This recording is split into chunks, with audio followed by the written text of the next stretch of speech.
Pâques na antsoina amin'ny teny gasy hoe fitsarana manokana miady amin'ny kolikoly dia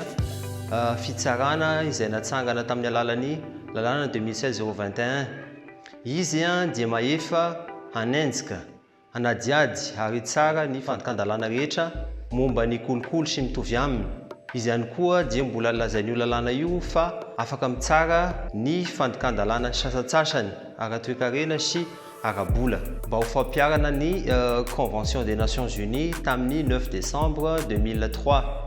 Antsoina ihany koa moa Convention de Mérida tamin'ny 5 Jona taona 2014 no tafapetraka ara-dalàna ny Pâques eto Antananarivo. Raha raisina manokana ny antotanisa eto am-pelatananay raha momba ny raharaha adeloko atsotra zany dia misa 770 no olona nitsaraina tamin'ny adeloko atsotra ka ny 770 tamin'ireo olona reo dia nosaziany fitsarana avokoa. Raha makasika ny eloka bevava indray dia 770 no olona no tsaraina tetỳ amin'ny Pâques ka ny 770 tamin'ireo dia nosaziana avokoa. Tiako ihany anefa ny manamarika fa tsy izay olona tonga etỳ amin'ny Pâques na tsarainy Pâques dia migadra avokoa na voatazona ponja vonjomaika,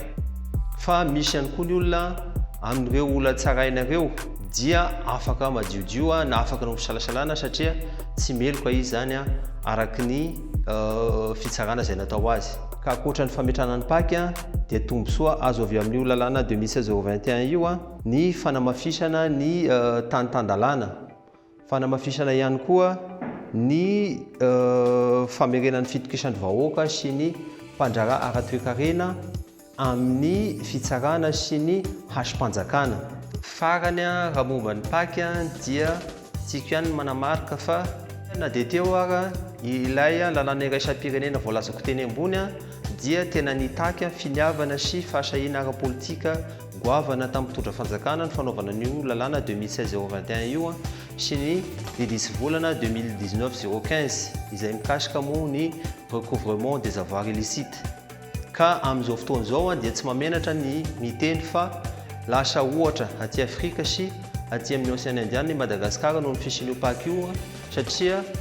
ny fanjakana béninois zao ohatra, ny fanjakana centrafrikana zao ohatra, ny mauriciana dia anisany samy efa mba nanadiady ihany amin'ny fisian'ny Pâques sy ny fahefan'io fitsarana io izay mitsara manokana momba ny kolikoly.